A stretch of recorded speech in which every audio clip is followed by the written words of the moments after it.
Hello বন্ধুরা, সবাই আশা করি অনেক অনেক ভালো আছেন।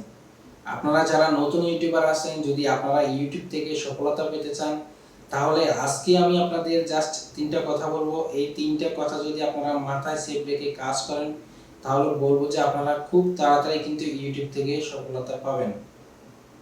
প্রথমত যে কথাটি বলবো সেটা হলো আপনাদের ধৈর্য ধরে ইউটিউবে কাজ করতে হবে। হ্যাঁ, যে কোনো কাজে কিন্তু ধৈর্য ধরে করতে হয়, কিন্তু এই ইউটিউব প্ল্যাটফর্মে যদি আপনি সফলতা পেতে চান, তাহলে আপনাকে আনলিমিটেড ধৈর্য ধরতে হবে। আপনি যদি চিন্তা করেন যে আমার ভিডিওতে ভিউ আসতেছে না, সাবস্ক্রাইব আসতেছে না আমার চ্যানেলে, যদি আপনারা এগুলো চিন্তা করতে করতে হতাশ হয়ে যান, তাহলে কিন্তু চলবে না।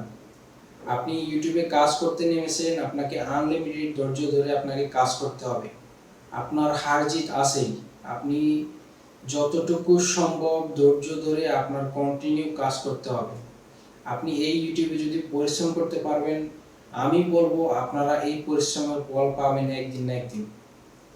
2 নম্বরে যে কথাটা বলবো সেটা হচ্ছে আপনাদেরকে প্রচুর পরিমাণে ইউটিউব টিপস সম্পর্কে জানতে হবে। ইউটিউবের যে টেকনোলজি ভিডিওগুলো রয়েছে, যারা টেক বিষয়ের উপরে ভিডিও তৈরি করে থাকেন, আপনাদেরকে প্রত্যেকটা টিপস সম্পর্কে জানতে হবে। এই ইউটিউবে কাজ করতে হলে, কন্টেন্ট তৈরি করার জন্য কি কি কাজগুলো করতে হবে, একটা কন্টেন্ট তৈরি করার পিছনে কিন্তু অনেকগুলা কাজ করা লাগে। তো এইসব টিপস আপনাদেরকে জানতে হবে, শিখতে হবে, বুঝতে হবে। এগুলো না জানলে আপনারা কখনো একটা কন্টেন্ট তৈরি করতে পারবেন না, কখনো আপনার চ্যানেলটাকে গ্রো করতে পারবেন না। তাই আপনাদের বলবো আপনারা এগুলা শেখার চেষ্টা করবেন। আপনারা যত বেশি টিপস জানবেন, তত বেশি আপনারা আপনাদের চ্যানেলগুলোকে সাজিয়ে তুলতে পারবেন এবং গ্রো করতে পারবেন। 3 নম্বরে যে কথাটি বলবো সেটা হচ্ছে আপনারা চেষ্টা করবেন ক্রিয়েটিভ কোনো কিছু তৈরি করার জন্য।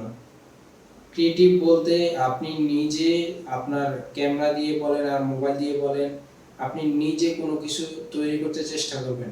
মানে হচ্ছে আপনি ভিডিও তৈরি করবেন। আপনি অন্য কারো কন্টেন্ট ইউজ করেছেন তো আপনি মরেছেন।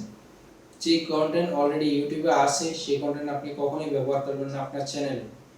বিশেষ করে মনিটাইজেশনের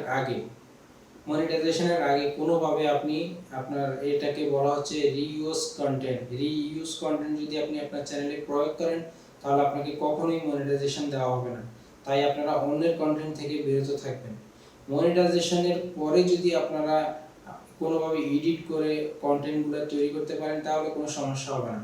কিন্তু মনিটাইজেশনের আগে আপনি কখনোই কারো কন্টেন্ট ইউজ করবেন না, এতে আপনার অনেক বড় ক্ষতি হতে পারে। তো এই 3টা টিপ যদি আপনারা মাথায় রেখে কাজ করেন, ইনশাআল্লাহ খুব সহজেই দেখবেন যে আপনারা ইউটিউবে সফলতা পাবেন। তো বন্ধুরা, আজকে এই পর্যন্তই। আপনারা ভালো থাকবেন, সুস্থ থাকবেন। অনেক অনেক ধন্যবাদ।